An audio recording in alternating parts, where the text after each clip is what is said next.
Medical کے ہیں؟ اچھا ٹھیک. ہاں جناب ماشاء اللہ. کوئی تو چھپے چھپائے سوال میری خدمت میں پیش کیے گئے. بسم اللہ الرحمن الرحیم. سوال نامہ جناب. حضرت صلی اللہ علیہ وآلہ وسلم علیہ معصومین علیہ السلام سے امور تکوینی میں مدد طلب کرنے کے متعلق آپ کیا فرماتے ہیں؟ یعنی طلب اولاد، شفائے مریض، رزق ہم و غم. میرے محترم جن حضرات نے میرا پچھلا اشرا سنا تو ان کو بھی یاد ہوگا، اور جنہوں نے وہاں مرکزی امام بارگاہ میں میری مجالس سنی ان کو بھی یاد ہوگا. میں نے وسیلے کے مقام پر بڑی تفصیل کے ساتھ ان مسائل کی وضاحت کی تھی کہ جہاں تک وہ دو نظام چاہ رہے ہیں خالق، ایک نظام شریعت، ایک نظام تکوین. نظام شریعت سے مراد ہے یہ دین مبین، حلال و حرام، یہ مسائل شریعہ. اور باقی دوسرا نظام کیا ہے؟ نظام کون و فساد، اولاد کا ملنا، اولاد کا مرنا، رزق کا وسیع ہونا، رزق کا کم ہونا، بیمار کا صحت مند ہونا، صحت مند کا بیمار ہونا. یہ عالم تکوین کو نظام تکوین ہے.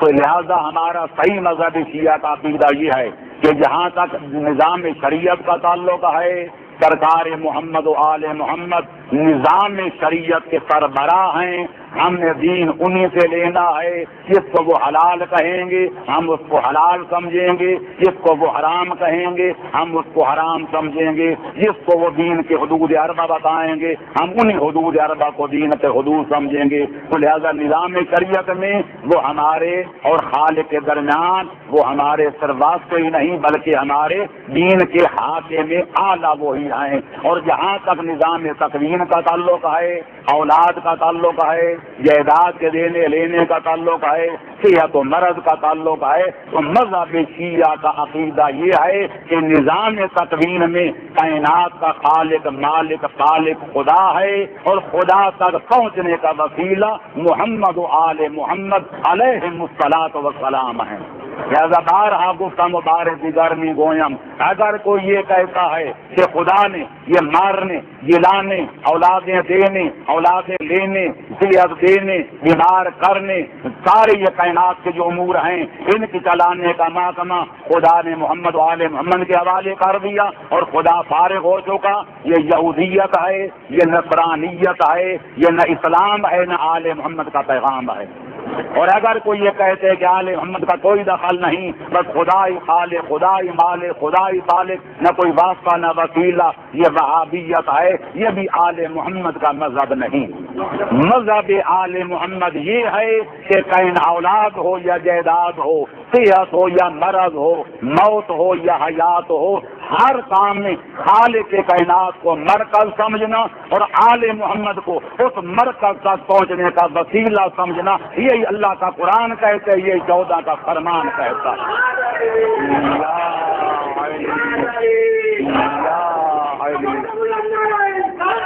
اللہم صلی علی محمد وآل محمد.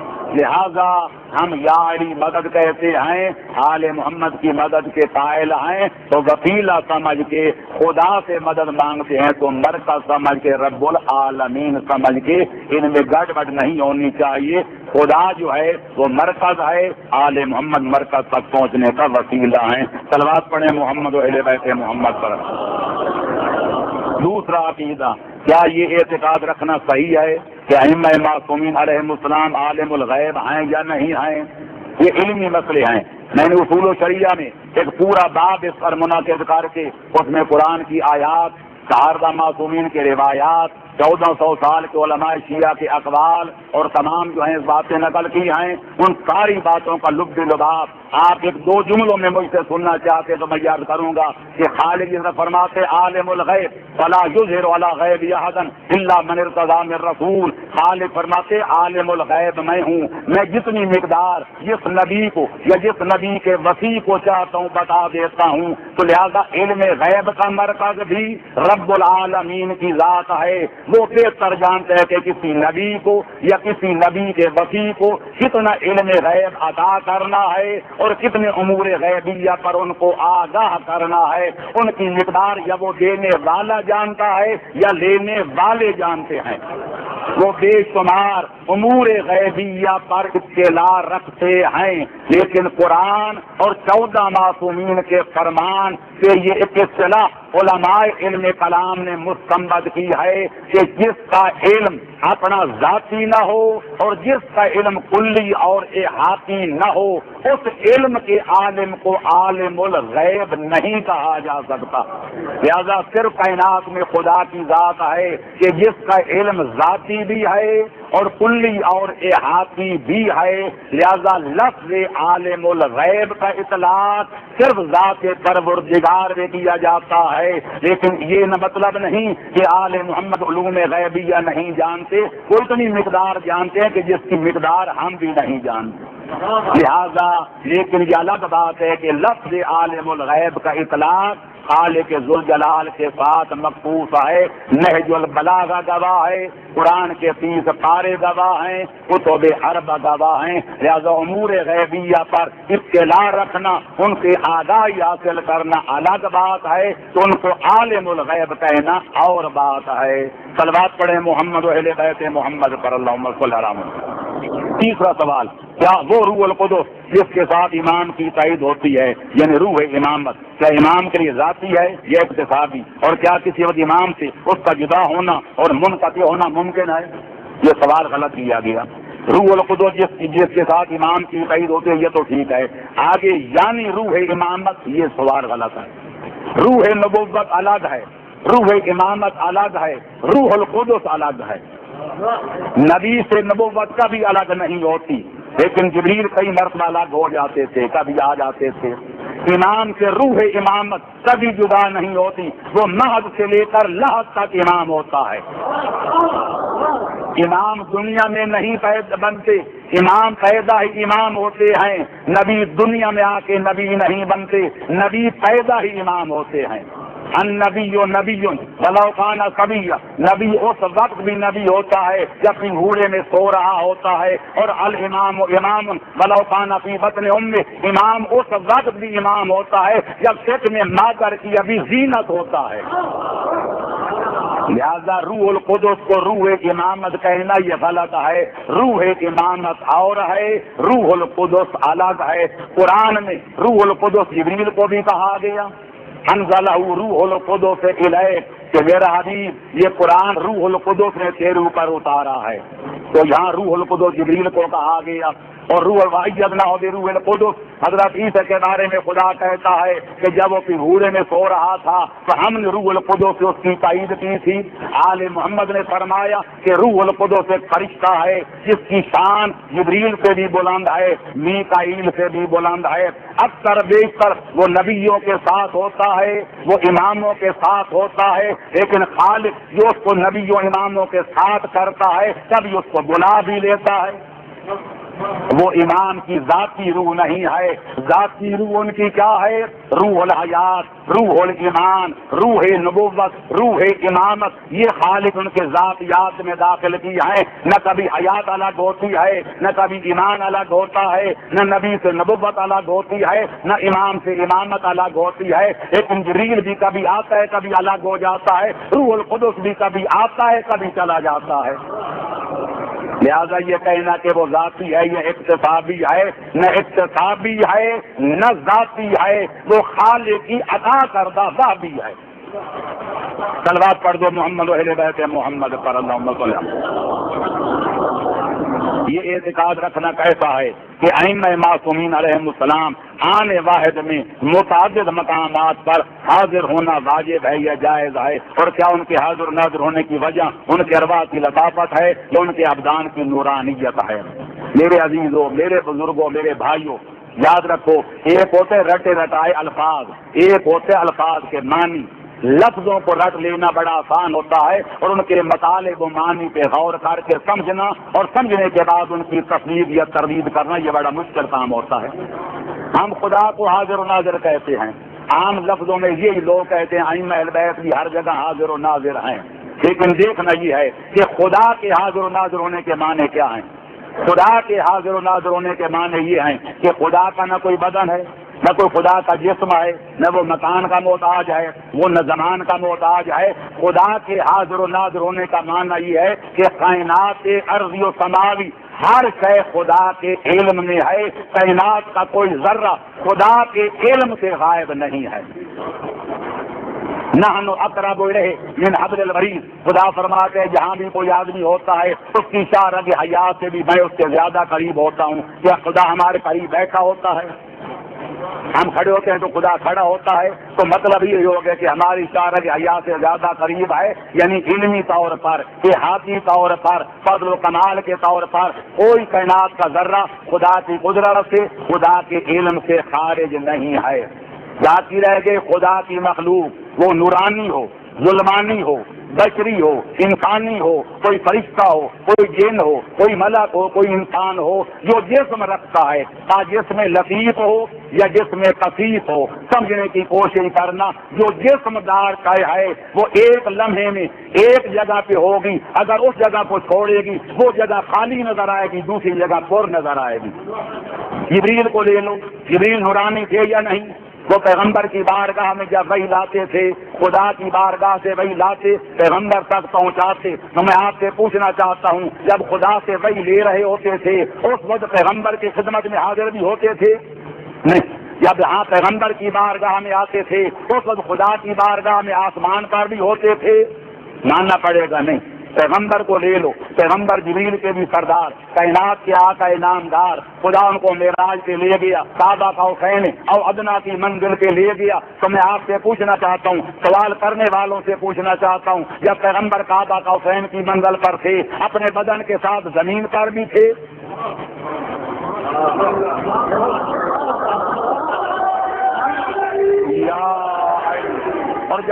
اور جب کعبہ قوسین اور ادنا کی منزلوں کی سیر کر کے، عالم بالا کی سیاحت کر کے، ملکوت سماوی پھر کے، جنت و جہنم اپنی آنکھوں سے دیکھ کے جب واپس آئے تو جب زمین پہ آئے تو پھر اسی بدن کے ساتھ آسمانوں پر بھی تھے؟ کچھ تو کہو، کوئی سمجھنے والی بات ہے؟ نہیں. تو پھر ماننا پڑے گا. سید الشہداء کے بارے میں کیا کہتے ہو کہ 28 رجب کو امام نے مدینہ چھوڑا، 3 شعبان کو مکے پہنچے، 8ویں کو احرام توڑا، 9ویں کو وہاں سے چلے، 2 محرم کو کربلا پہنچے. پھر اس کے بعد سارے واقعات، قید و بند والے واقعات پڑھتے جاؤ. اگر امام ہر جگہ حاضر و ناظر ہوتے ہیں، ہر وقت اپنے جسم اصلی کے ساتھ ہر جگہ موجود ہوتے ہیں، تو یہ کیا مطلب فلاں طریق کو فلاں جگہ سے چلے، فلاں طریق کو فلاں جگہ پہنچے؟ اور سب سے بڑھ کر یہ بات جو بارواں لال ولایت ہے، جو ہمارے زمانے کا امام ہے، جو آخری حجت خدا ہے، ان کو تو کہے تو امام غائب.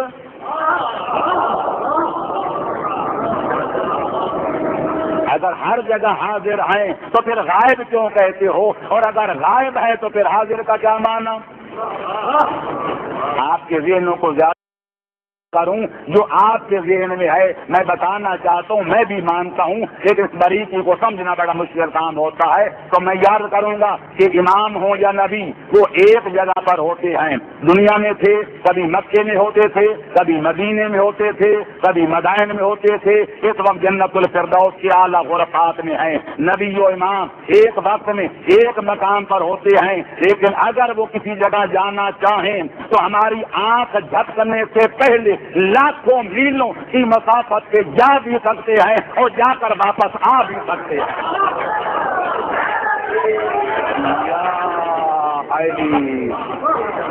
لیکن اس کا علمی تجزیہ کرو گے تو جب جائیں گے تو یہ جگہ خالی نظر آئے گی، جب واپس آئیں گے تو وہ جگہ خالی نظر آئے گی. حیدر قرار جناب سلمان محمدی کا انتقال ہوتا ہے مدائن میں، حیدر قرار ہے مدینے میں. جب انتقال ہوا مولا علی مدینے میں، جناب سلمان مدائن میں. لیکن لوگوں نے چشم بدن میں دیکھا کہ مدینے والا امام مدائن پہنچتا ہے، جناب سلمان محمدی کا غسل و کفن دیتا ہے، نماز جنازہ پڑھاتا ہے. دوسرے لمحے لوگ دیکھتے ہیں کہ مولا پھر مدینے میں ہے، مولا پھر مدینے میں ہے. کیا تھا؟ ہزاروں میلوں کی مسافت چشم زدن نے مدینے کو چھوڑا، مدائن پہنچے، غسل و کفن دیا، پھر اجاز امامت تو مولا پھر مدینے پہنچ گئے. وہ چشم زدن میں ہزاروں میلوں کی مسافت کر کے جہاں جانا چاہیں جا سکتے ہیں، یا واپس آنا چاہیں واپس آ سکتے ہیں. لیکن پھر بھی ایک وقت میں ایک جگہ پر ہوں گے. یا مدینے میں تھے تو مدائن خالی تھا، یا مدائن میں گئے تو مدینہ خالی تھا، یا واپس مدینے آئے تو مدائن خالی تھا. میں نے یہی کہا ہے اور آپ کی عقل بھی یہی کہے گی کہ ہر وقت ہر جگہ حاضر ہونا یہ صرف خالق کی صفت ہے کہ وہ جسم نہیں رکھتا. جو جسم والی چیز ہے وہ ایک آن میں ایک جگہ ہوگی, جب اس آن میں اس جگہ کو چھوڑے گی دوسری جگہ پر نظر آئے گی, جب اس کو چھوڑے گی وہ خالی نظر آئے گی دوسری جگہ پر نظر آئے گی. لیکن وہ چونکہ ان کا آنا جانا اتنا جلدی ہوتا ہے کہ ہم سمجھ نہیں پاتے کہ یہاں کب تھے وہاں کب تھے وہاں کب تھے یہاں کب تھے. یا علی اللہم صلی علی محمد وعلی محمد. اگلا مسئلہ, کیا نبی و امام و ائمہ علیہ السلام اللہ کی صفات کے مظاہر ہیں یا نہیں؟ میرے دوستو, یہ مظاہر والی جو بحث ہے یہ اس کو اوتار والی بحث کہتے ہیں. ہندوؤں نے اوتار والی بحث کی کہ خدا رام چندر میں اتر گیا اور پتہ نہ چل سکا کہ یہ خدا ہے یا رام چندر ہے. ہمارے صوفیوں نے کہا کہ جب آدمی ترقی کرتے کرتے نمازیں پڑھتے پڑھتے معرفت کے زینے طے کرتے کرتے اس منزل پہ پہنچتا ہے کہ جب بندہ خدا بن جاتا ہے تو خدا بندے میں گھس جاتا ہے, تو پھر بندہ کہتا ہے لیسا فی جبتی سوی اللہ, میرے جیب میں سوائے اللہ کے کچھ بھی نہیں ہے. پھر آدمی اس مقام پہ کہے اٹھتے انا الحق, میں خود خدا ہوں, خدا میرے علاوہ کچھ بھی نہیں ہے. غالب نے بھی کہا تھا قطرہ اپنا بھی حقیقت میں دریا, لیکن ہم کو تکلیف کو نہ ظرفی منصور نہیں. اور ہمارے صوفیوں کے وہ مظاہر والے عقیدے والے کہتے ہیں کہ ظاہر بھی کہتے چاچڑ وانگ مدینہ ڈفے, چاچڑ وانگ مدینہ ڈفے کہ کوٹ مٹھن بیت اللہ, ظاہر دے وچ پیر فریدن کہ باطن دے وچ اللہ.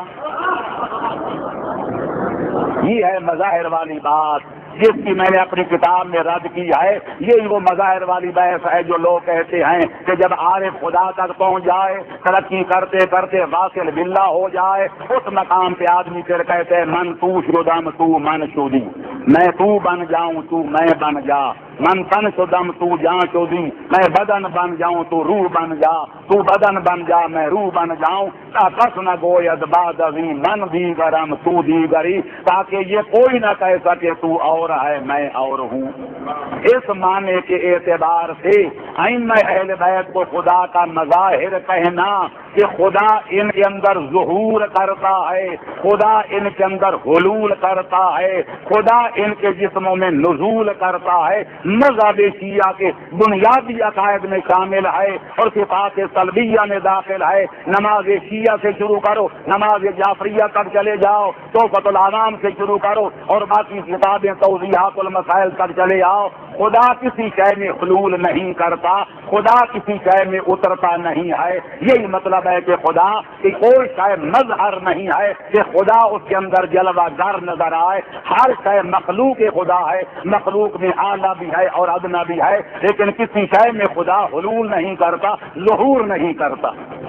یہ ہمارا عقیدہ ہے. لہذا حیدر قرار بے شک بلندیوں کے اس بلندی کے کمال پہ فائز ہیں کہ ہماری عقلوں کا پرندہ بھی وہاں تک پرواز کر کے نہیں پہنچ سکتا. خود مولا فرماتے ہیں لا یرقى الی خیر بل ینحدرن خیر, کہ میں علی اس بلند مقام پہ فائز ہوں کہ تمہاری عقل و خرد کا پرندہ جس قدر چاہے بلندیوں پہ اڑے, لیکن اس کے پر جل جائیں گے, وہ زمین پہ گر پڑے گا, پر میں علی کی بلندیوں کو کبھی چھو بھی نہیں سکے گا.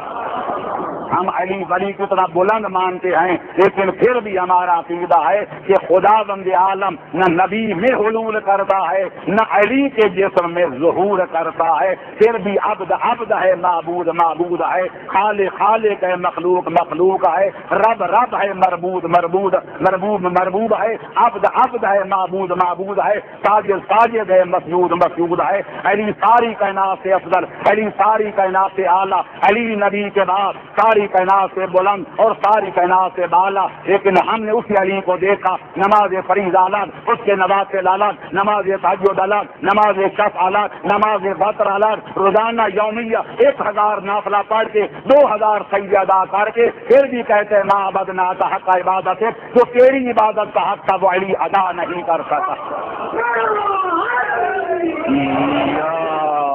علی. 7واں سوال, کیا لفظ نور کا اطلاق حضرت اور ائمہ تحریم علیہ السلام پر ادرو مجاز ہے یا ادرو حقیقت ہے؟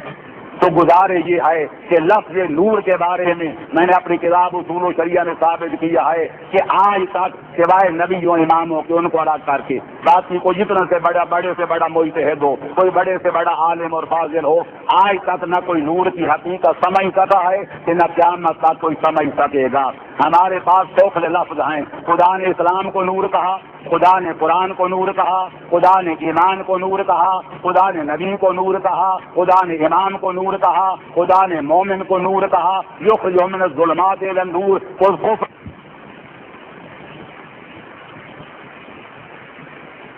نور کہا، قرآن کے خلاف باتوں کو ظلمت کہا۔ تو الغرض نور کی حقیقت کیا ہے آج تک نہ کوئی سمجھ سکا نہ کوئی سمجھے گا۔ جو میرے خلاف کتابیں جنہوں نے لکھی نور پر بڑی بحثیں کی، جب ان سے پوچھا گیا کہ نور کیا ہوتا ہے تو کہنے لگے یہ نور جو ہوتا ہے وہ خود روشن ہوتا ہے، دوسری چیزوں کو روشن کرتا ہے۔ پھر ان سے پوچھا گیا کہ پھر نور و نار میں فرق کیا ہے، کہ نور نار بھی تو روشن ہوتی ہے پھر دوسری چیزوں کو روشن کرتی ہے۔ انہوں نے کہا جی نور ٹھنڈا ہوتا ہے، جی نار گرم ہوتی ہے۔ پھر ان پر کو سوال کیا گیا کہ جب پیغمبر معراج پہ گئے اور سدرۃ المنتہا پر جبریل ہو گئے، پیغمبر نے کہا آگے کیوں نہیں آتے؟ انہوں نے کہا اگر انگلی کا کوڑ بڑھتا ہوں تو نور میرے پیروں کو جلاتا ہے۔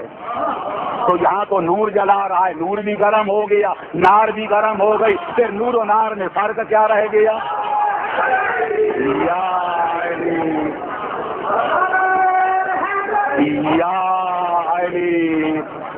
تو پھر جواب میں مولانا صاحب فرماتے ہیں، ان کا انٹرویو چھپا ہوا ہے کہ مولانا محروم ہو گئے ہیں۔ میں کیا جانوں نور کیا ہے؟ میں کوئی خدا ہوں؟ میں کوئی مصطفیٰ ہوں؟ تو میں نے پہلے دن ہی کہہ دیا تھا کہ نور کی بحثوں میں وہ لوگ پڑھتے ہیں جن کو نور اور نار میں فرق بھی معلوم نہیں ہے۔ تو میرے عزیزو، اگر نور کے معنی ہیں ہدایت، کہ جو ہدایت یافتہ ہو کہ دوسروں کو ہدایت کرے، تو یقیناً محمد و آل محمد اس معنی میں حقیقی نور ہیں۔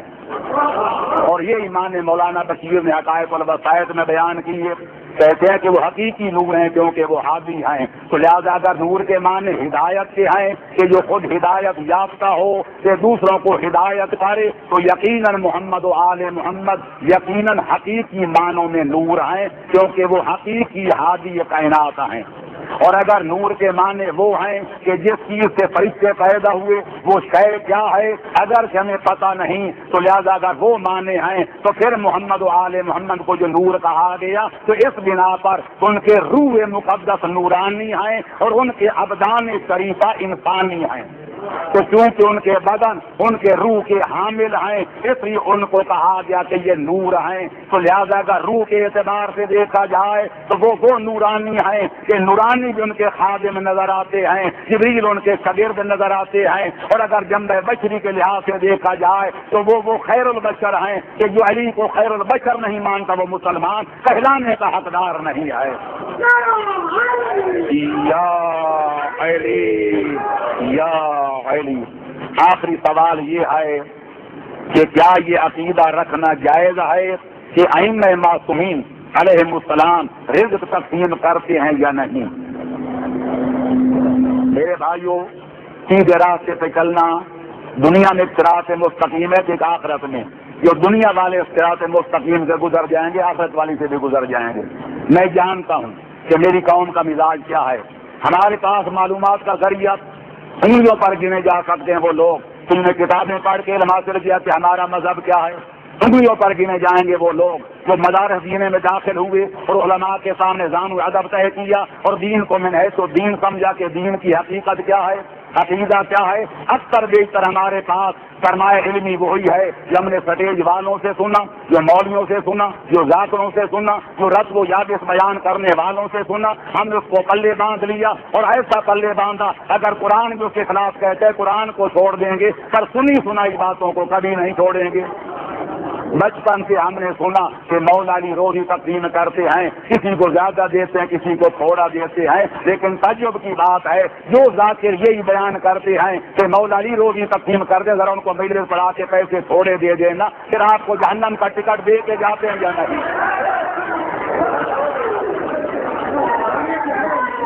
جی بے ادبی بات، گستاخی بات اگر مولا علی جیسا عادل امام روزیاں تقسیم کرتا ہے، یہ محرم سے پہلے مکاوے کیوں کیے جاتے ہیں، چکاوے کیوں کیے جاتے ہیں؟ یا علی معاف رکھنا، آپ تو کہتے ہیں مولا علی تقسیم کرتے ہیں، میں کہوں گا جو مکاوا کر کے مجلسہ پڑھتے ہیں، جو چکاوا کر کے ذکر حسین کرتے ہیں، نہ ان کو خدا کی تقسیم پہ یقین ہے، نہ علی ولی کی تقسیم پہ کوئی عقیدہ ہے، یہ لوگوں کے دکھانے کی باتیں ہیں، ہاتھی کے دانت کھانے کے اور ہیں، دکھانے کے اور ہیں۔ مجلس پڑھیں، ان کو ذرا پیسے تھوڑے دے دو، جہنم میں دھکیل کے جائیں گے، پیسے زیادہ دے دو، جنت کی ٹکٹ دے کے جائیں گے۔ تو پھر مومن پر راضی کیوں ہوتے ہیں، مومنوں پر ناراض ہوتے ہیں؟ جب دیتے مولا علی ہیں تو پھر راضی ہونا ہے تو بھی مولا پہ راضی ہوں، اگر تھوڑے ملے تو غصہ بھی مولا علی پہ جھاڑیں، مومن غریب کا قصور کیا ہے؟ اور علاوہ بری میرے دوستوں میں خدا لگی بات کہتا ہوں، میرے شخص میرے کرم فرما موجود ہیں، میرے موافقوں سے بھی دنیا بھری پڑی ہے، میرے مخالفوں کی بھی کوئی کمی نہیں ہے، ساری کائنات کی کتابیں ان سے کہو جا کے، کم از کم میں نامی تک تو یہی ہوں انشاءاللہ، اگر زندگی ہے تو اگر میرا کوئی مخالف کوئی مانگا انعام پیش کروں گا۔ پیغمبر نے یہ تو فرمایا تھا یا علی انت قسیم الجنت والنار، تو جنت اور جہنم کا بانٹنے والا ہے۔ جب ہم اتنی بات مان سکتے ہیں، اگر نبی فرما دیتے، خدا فرما دیتا علی روزی تقسیم کرتے، کون بے ایمان ہے جو نہ مانتا؟ یا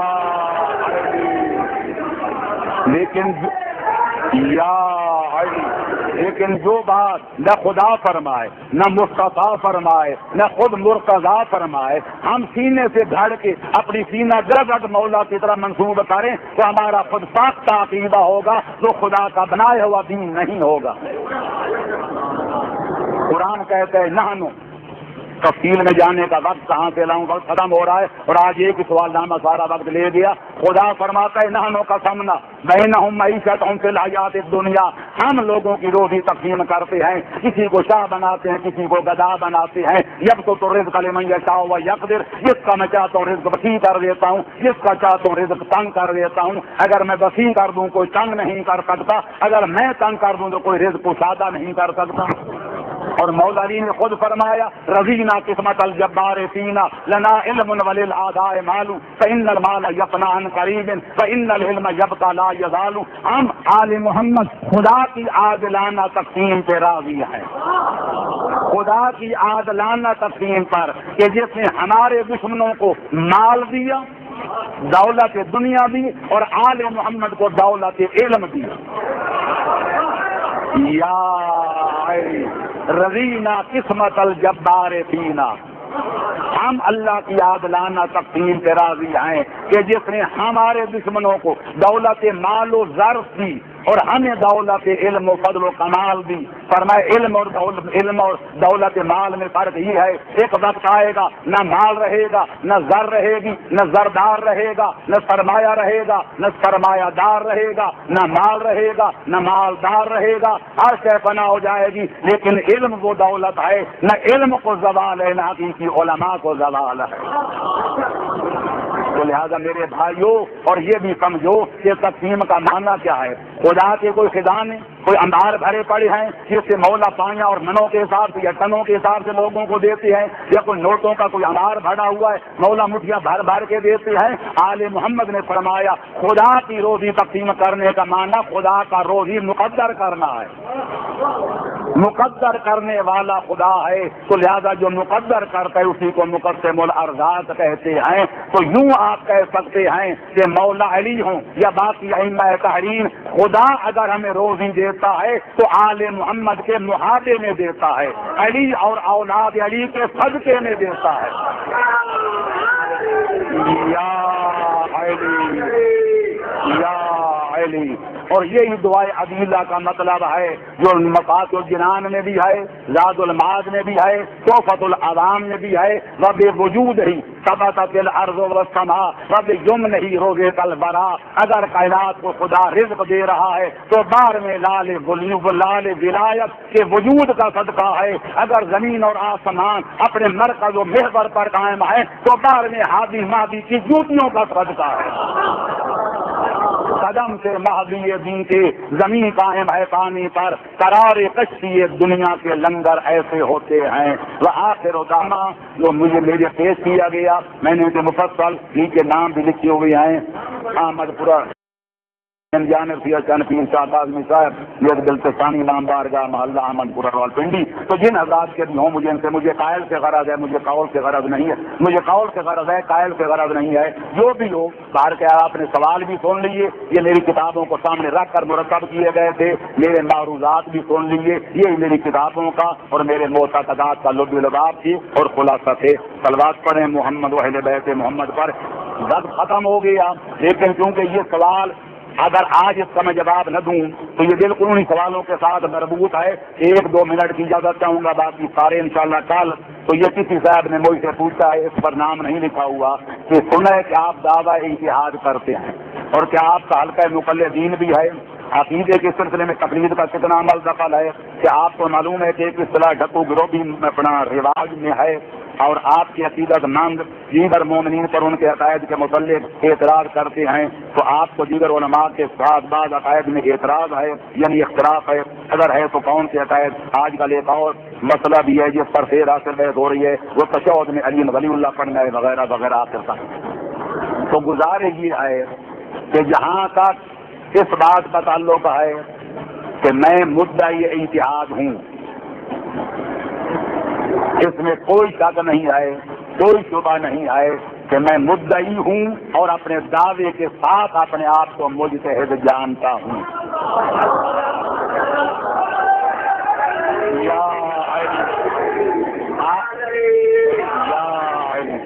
آج سے تقریباً 20 برس پہلے جب علماء پاکستان میں بڑی رزم زوروں سے رن پڑ رہا تھا، ایک دوسرے کے خلاف بیان بازیاں، تقریریں، تحریریں زوروں پر تھیں، تو در نجف سیال کوٹ میں میرے خلاف ایک مولانا صاحب نے، جس وقت دنیا میں نہیں آئے، خدا ان کو معاف فرمائے، میرے خلاف ایک مضمون لکھا تھا، اس کو عنوان تھا بلا سند مدعی اجتہاد مولانا محمد حسین ڈھکی۔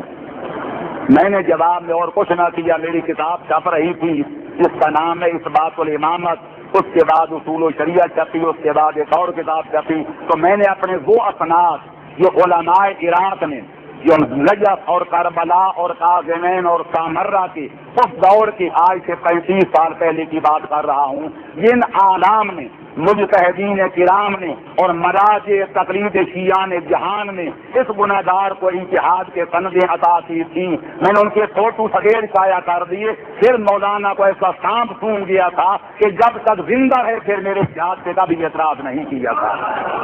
تو لہذا یہ اللہ کی دین ہے تو میں کیسے انکار کروں؟ اتحاد نہ کوئی نبوت ہے، نہ اتحاد کا درجہ کوئی امامت ہے، یہ ایک ڈگری ہے جس میں ایک ڈاکٹر ہوتا ہے کہ جب وہ سند حاصل کر لے، MBBS بن جائے، تو اس کو سند ملتی ہے کہ یہ قابل ہے کہ لوگوں کی بیماریوں کی تشخیص کر سکے اور دوا تجویز کر سکے۔ اتحاد بھی ایک ملکہ ہے کہ جب خدا کسی کو عطا کر دیتا ہے تو اس قابل بن جاتا ہے کہ خدا کے قرآن کو اور 14 کے فرمان کو سامنے رکھ کر اس کے احکام استنباط کر سکے اور آپ عمل کر سکے، دوسروں کو حق و حقیقت بتا سکے۔ تو بحمداللہ میں اس درجے سے فائز ہوں۔ جس کو شک ہے، میں کہتا ہوں میرے ساری سندوں کو چھوڑیے، میرا وجود خود دلیل ہے کہ میں ہوں۔ جس کو شک ہے، میں ہر میدان میں گفتگو کرنے کے لیے تیار ہوں۔ یا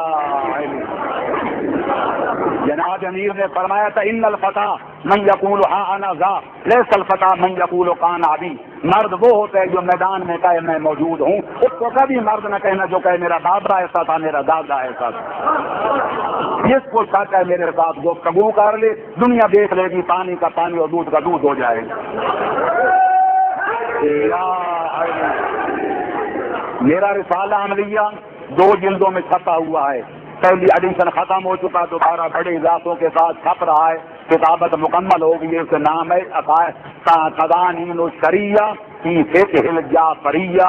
الحمدللہ آپ دوسرے مجتہدین کرام کے فتاووں کی کتابوں کے ساتھ میری کتاب کو بھی رکھیں، اس کا مطالعہ کریں، یہ نہ دیکھیں کہ لکھنے والا یہ گناہگار ہے جو پاکستان میں پیدا ہوا، کہ پاکستان میں لوگوں کی گالیاں کھا رہا ہے۔ کتاب کو میں نے کتاب دیکھنا، پھر خود موازنہ کرتے رہنا کہ زمانہ حاضرہ کے تقاضوں کو کون سی کتاب پورا کرتی ہے۔ اور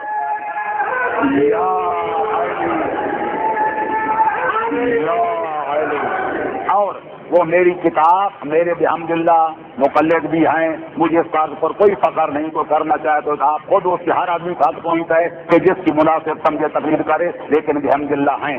آتی رہے یہ بات کہ آیا تقریر اصول دین میں ہوتی ہے یا فروع دین میں؟ اصول دین میں تقریر نہیں ہوتی، تقریر فروع دین میں ہوتی ہے۔ اصول دین میں ہر بندے کو تحقیق کرنی چاہیے، پر تحقیق کا یہ ماننا نہیں کہ وہ تحقیق بے پدر مادر آزاد ہو، وہ تحقیق بھی چاہیے کہ قرآن اور 14 کے فرمان کے مرکز کے ارد گرد گھومتی ہوئی نظر آئے، اپنے خیالات و قیاسات کے محور پر گھومتی ہوئی نظر نہ آئے۔ اگلی بات کہ یہ ایک رواج بن گیا کہ لوگ سب کو گروپ کہتے ہیں، یہ تو آپ کو بھی پتا ہے، مولانا سید محمد علی قائد بنے تھے 1964 میں، تو الحمدللہ 1964 میں، جبکہ میرے اکثر اعتراض کرنے والے عالم وجود میں بھی آئے بھی نہیں تھے، تقریباً 32 سال پہلے۔ اس وقت جب ان کو کراچی میں بنایا گیا تھا، قائد ان بنانے والوں میں یہ گنہگار بھی شامل تھا، جہاں باقی علماء تھے، 10 سال ان کے ساتھ کام کیا، اس وقت بھی کہتے کہ ڈھکو گروہ والے یہ کر رہے ہیں۔ اس کے بعد مفتی جعفر حسین اللہ مقام بہو بنے، روز اول سے لے کر آخر تک ان کا ساتھ نبھایا، لوگ ان کو بھی ڈھکو گروہ کا قائد کہتے تھے، حتیٰ کہ جب یہاں نے گھراؤ کیا تھا اور ساری قوم ان کا ساتھ دیا تھا، وہ مر گئے، ہم نے مرنا ہے۔ مولانا مفتی نے کہا تھا کہ مولانا محمد حسین جس قوم کو لوگ ڈھکو ازم کہتے تھے، آج قوم نے فیصلہ کر دیا کہ مذہب شیعہ خود یہی ہے اور قائد مذہب شیعہ کا یہی مفتی جعفر حسین۔ پھر قائد شہید کا دور آیا، ان کے دور میں بھی ڈھکو گروپ ان کو کہا جاتا رہا، مولانا ساجد علی شاہ صاحب قبلہ قائد بنے، ان کو بھی ڈھکو گروپ کہا جاتا رہا، لیکن اب راز نہیں کوئی راز رہا، پہلے گلستان بن گئے۔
کی بات کہیں تنابز بالالقاب، برے لفظوں کے ساتھ کسی کو یاد کرنا، ڈھکو گروہ ڈھکو ازم کے نام کی کوئی چیز نہیں ہے، میرا دعویٰ ہے، اور جب تک میرے جسم میں جان ہے میں اپنے دعوے کے برقرار رہوں گا کہ میں نے اپنی تقریروں میں اپنی تحریروں میں ایک لفظ ایسا نہیں کہا جو اللہ کے قرآن میں نہ ہو اور 14 کے فرمان میں نہ ہو اور 1400 سال کے شیعہ علماء اور مجتہدین کے کلام میں نہ ہو۔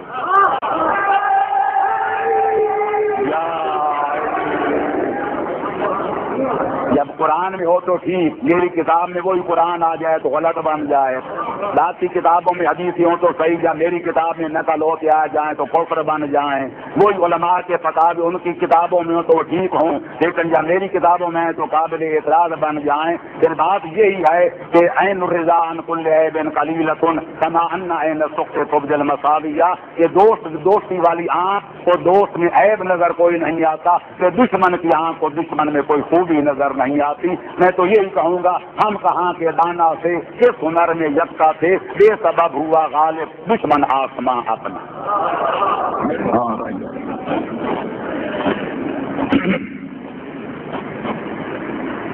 آج کل ایک مسئلہ جس پر دیر اصل بحث ہو رہی ہے وہ تشہد میں علی ولی اللہ پڑھنا ہے یا نہیں۔ آپ سے گزارش ہے اس کے بارے میں وضاحت کریں۔ تو گزارش یہ ہے کہ میں بار بار اپنی تقریروں میں کہہ چکا ہوں اور سب کا یہ عقیدہ ہے کہ حلال و محمد حلال الی یوم القیامہ و حرام و محمد حرام الی یوم القیامہ۔ اس چیز کو اقلیم ختم رسالت کے تاجدار نے حکم پروردگار کے مطابق ایک بار حلال کہہ دیا وہ صبح قیامت تک کے لیے حلال بن گئی. جس کو بانی اسلام نے ایک بار حرام کہہ دیا وہ صبح قیامت کے کفر میں تک حرام ہو گئی. تو میرے دوستوں مسئلہ بڑا نازک ہے. یہ بحث جاری ہے. کیوں جاری ہے؟ دین میں نہ قیاس کی گنجائش، نہ رائے کی گنجائش، نہ اجماع کی گنجائش. دین کا دار و مدار یا اللہ کے قرآن پر ہے یا 14 کے فرمان پر. تو جب تشہد میں علی قریب کی ولایت والی گواہی نہ خدا نے قرآن میں بتائی نہ 14 معصوموں نے اپنے فرمان میں فرمائی، انہوں نے پڑھ کے بتائی، پھر کون سی نئی شریعت آج پیدا ہوگی 15ویں صدی میں جو کہتی ہے کہ تشہد میں یہ اضافہ کرنا چاہیے؟ اس لیے کہتا ہوں وہی بات سمجھتا ہوں جس کے حد تمام علماء کی توضیحات والمسائل مراج تقریر کی تقریر والی کتابیں آپ کے گھروں میں پڑھی ہیں. توفۃ الوام آپ کے گھروں میں پڑھی ہے. نماز جعفریہ شیعہ پڑھی ہے. آپ ہزاروں زوار موجود ہیں جو جا کر وہاں علماء کے پیچھے نمازیں پڑھ کے آتی ہیں. یہ پاکستان کا خالص مسئلہ پیداوار ہے. یہ حالت کی پیداوار ہے، ضلالت کی پیداوار ہے. تشہد میں 2 شہادتیں ہیں اور اس کے بعد محمد و آل محمد پر درود پڑھا جاتا ہے. اس میں پورے 14 آ جاتے ہیں. تو پھر ایک مولا علی کا نام لینا اور باقی 11 کو نظر انداز کرنا، خصوصاً بار میں لال ولایت زمانے کے وقت امام کا نام نہ لینا، یہ کہاں کی دانش مندی ہے؟ لہذا شرعی طور پر کوئی گنجائش نہیں، عوام کا میں ذمہ دار نہیں، اور کوئی مجتہد کوئی عالم دین آپ کو اس قسم کی اضافہ کرنے کی نماز میں اجازت ہرگز نہیں دے گا. صلوات پڑھیں محمد و اہل بیت محمد. ماشاء اللہ. کل آپ نے فرمایا تھا کہ کوئی بھی صاحب وجود آنے واحد میں امکن متعدد میں حاضر نہیں ہو سکتا. تو فرمائیے شیطان لعین آنے واحد میں ہر جگہ کیسے پہنچ جاتے تھے، لوگوں کو گمراہ کرتا ہے. کاش کہ آپ کو یہ پتا ہوتا کہ شیطان ایک نہیں لاکھوں کروڑوں ہیں، تو پھر یہ اعتراض نہ کرتے. ایک شیطان ہے وہ جتنا ہمارا بابا آدم ایک تھا کہ باقی ساری اولاد آدم سے کائنات چھلک رہی ہے. شیطان بھی بڑا شیطان ایک تھا کہ شیاطین کی دنیا چھلک رہی ہے. شیاطین قرآن میں بار بار لفظ شیاطین آیا ہے. ان الشیاطین لیوحون الی اولیاءہم، کہ شیطان اپنے ولیوں کو وحیاں کرتے ہیں. تو لہذا شیطان جو بڑا شیطان ہے وہ بڑے بڑوں کو گمراہ کرنے کے لیے جاتا ہے کہ چھوٹوں کو گمراہ کرنے کے لیے اس کے بچونڈے جاتے ہیں. ایک شیطان ہر جگہ نہیں جاتا. لہذا یہ آپ ذہن میں رکھ لیں کہ شیطان بھی جاتا ہے تو ایک جگہ جاتا ہے، دوسری جگہوں سے جیلے چانٹے جاتے ہیں. تو شیطان بھی 2 ہوتے ہیں، من الجنۃ والناس، جو بھی لوگوں کے دلوں میں وسوسہ ڈالے اور حق سے ہٹائے اور باطل کی طرف لے جائے اس کو شیطان سمجھو کا انسانی لباس میں آ جائے یا جنوں کی شکل میں آ جائے. کہ کل کلام کوئی اور بھی اعتراض نہ کر دو، اس کی پیش بندی بھی پہلے کرتا جاؤں. ہو سکتا ہے کل یہ صاحب پھر ایک کٹ بھیج دیں. یہ آپ نے کل فرمایا تھا کہ ایک جسم ایک وقت ایک جگہ پر ہوتا ہے تو ملک الموت مثلا ہماری روح میں قبض کرنے کے لیے ایک آن میں لاکھوں جگہ پہنچ جاتا ہے. ایک یہاں مر رہا ہے، کوئی وہاں مر رہا ہے، کوئی اس ملک میں کوئی اس ملک میں، ایک آن میں ہزاروں لوگ مر جاتے ہیں. تو ملک الموت ہر جگہ پہنچ سکتا ہے تو امام کیوں نہیں ہو سکتا؟ اس کا جواب یہ کہ ملک الموت بھی ایک نہیں ہے بلکہ ملک الموت اس محکمے کا سربراہ ہے جن کا کام لوگوں کی روحیں قبض کرنا ہے. اس کے مابعد لاکھوں کروڑوں کی فوج پر موجود ہے. اور اگر یقین نہ آئے تو صحیفہ کاملہ کی وہ دعا پڑھ لینا جس میں امام زین العابدین نے فرشتوں پر درود و سلام بھیجا ہے. تو فرماتے اللہم صلی علی ملک الموت و آذان پالنے والے ملک الموت کے رحمت نازل کر، اس کے معاملین پر موت جو ہے رحمت نازل کر. قرآن بھی کہتا ہے یتوفاکم ملک الموت الذی وکل بکم. ایک جگہ فرماتا ہے تمہیں ملک الموت وفات دیتا ہے جس محکمے کا وکیل ہے. دوسری جگہ فرماتا ہے توفتہم الملائکہ، لوگوں کو ملائکہ فرشتے موت دیتے ہیں. کسی بندے نے حیدر قرار پر اعتراض کیا مولا قرآن میں اختلاف ہے. ایک جگہ خدا کہتے ہیں ملک الموت تمہیں مارتا ہے، دوسری جگہ فرماتے ہیں کہ بہت سارے فرشتے تمہیں مارتے ہیں. امام نے فرمایا کوئی اختلاف نہیں ہے، ملک الموت محکمے کا سربراہ ہے، اس کے نیچے جو عملہ ہے کام وہ کرتا ہے، نسبت ملک الموت کی طرف دی جاتی ہے۔ صلوات پڑھو محمد و اہل بیت محمد۔ چلو تو ذرا جلدی جلدی جواب دوں، جو سب بڑے سے لمبی معلوم ہو رہی ہے۔ مولانا صاحب واقع معراج پر روشنی ڈالیں کہ آپ نے اپنی کسی کتاب میں یہ بھی لکھا ہے کہ اللہ تعالیٰ نے علی کے لہجے میں نبی سے کلام نہیں کیا۔ ماشاء اللہ، کاش کہ یہ کہتے کہ نبی کے لہجے علی کے لہجے میں خدا نے کلام کیا، یہ تو میں نے لکھا ہے، نہیں والی بات میں نے نہیں لکھا۔ میں نے اصول و شریعہ کے 8ویں باب میں جو پیغمبر خاتم کے معراج کے سلسلے میں ہے، اس میں یہ ثابت کیا ہے کہ معراج جو پیغمبر اکرم کو خالق اکبر نے کرائی تھی، یہ وہ پیغمبر کے خصائص میں سے ہے کہ آدم سے لے کر عیسیٰ تک ایسی معراج نہ کسی نبی کو کرائی، نہ کسی رسول کو کرائی، نہ کسی ولی کو کرائی، نہ کسی وسیع کو کرائی۔ تو جب خالق اکبر اپنے آخری پیغمبر کو، جس کا خدا نے ذکر سورۃ اسراء میں بھی کیا ہے، سورہ نجم میں بھی کیا ہے، ہر جگہ ایک بندے کا ذکر کیا کہ سبحان الذی اسریٰ بعبدہ لیلا من المسجد الاقصی من المسجد الحرام الى المسجد الاقصی الذی بارکنا حولہ لنریہ من آیاتنا، کہ خدا فرماتا ہے پاک و پاکیزہ ہے وہ خدا جو اپنے بندے خاص کو لے گیا رات کے حصے میں مسجد الحرام سے لے کر مسجد الاقصی تک۔ تو لہٰذا میں نے وہاں ثابت کیا ہے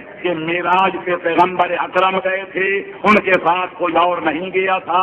حیدر قرار کو پیغمبر اکرم نے حجت خدا سمجھ کے اپنے بستر پہ لٹایا تھا۔ نبی وہاں گئے تھے، علی یہاں تشریف فرما تھے، لیکن قادر مطلق نے یہ اہتمام کیا تھا کہ جو کچھ نبی کو وہاں بلا کے دکھایا تھا، ایجاد قدرت ہٹا کر علی کو جس طرح رسول کے سلا کے سب کچھ دکھا دیا تھا۔ اور دوسرا، خداوند عالم نے معراج والی رات لا مکان نے جو علی ولی جو نبی کے ساتھ کلام کیا تھا، تو خالق اکبر نے جو کلام پیدا کیا تھا اس کا لہجہ علی ولی کے لب و لہجے سے ملتا تھا۔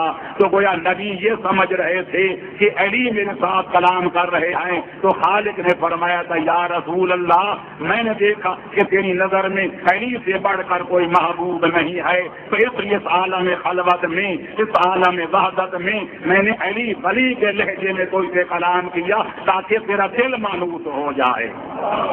تو لہذا میں نے یہ لکھا ہے کہ خالق نے جو کلام کیا تھا علی ولی کے لہجے میں کیا تھا، نہیں کی بات چھوڑ دیں، کیا تھا۔ صلوات پڑھیں محمد اہل بیت محمد۔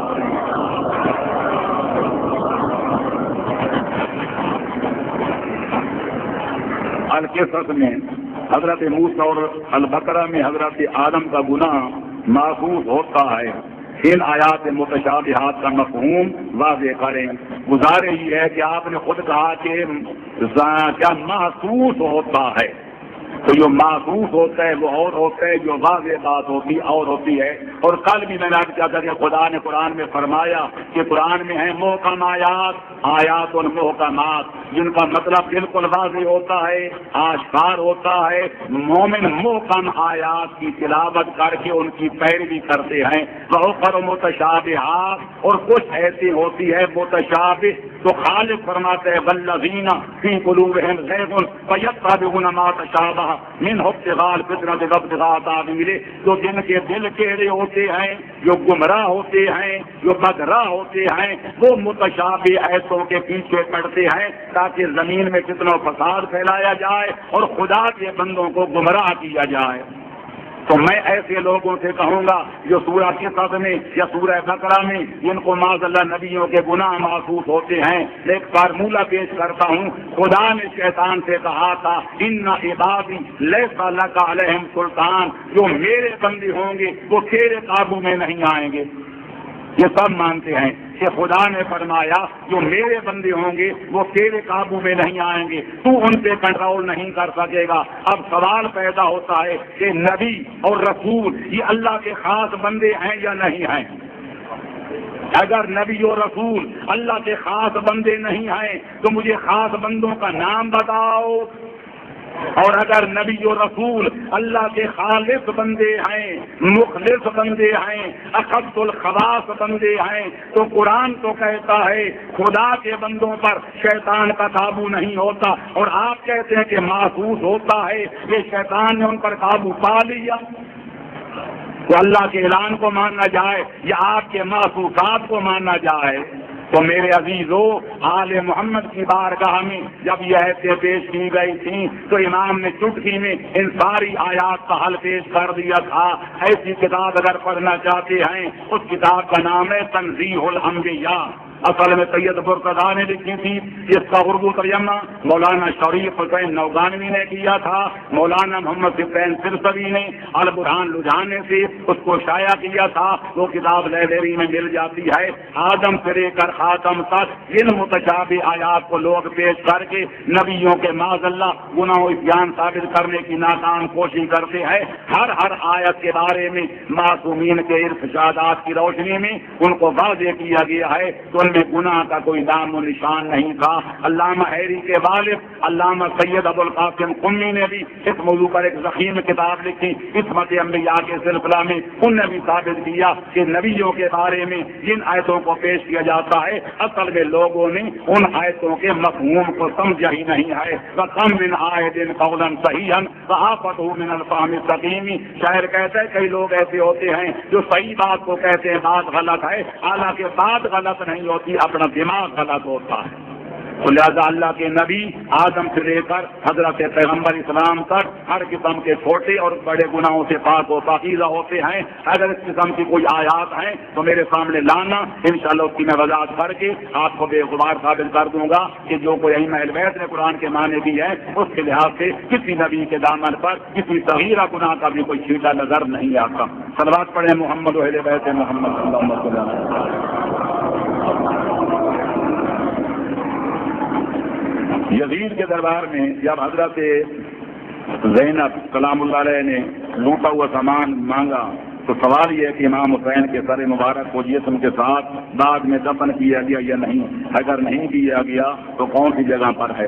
میرے محترم حضرات، جہاں تک سرکار سید الشہداء، پہلے یہ بات واضح کر دوں، ایک ہے سید الشہداء کے سر اقدس کی بیعت، ایک ہے باقی شہداء کربلا کے سروں کی بیعت۔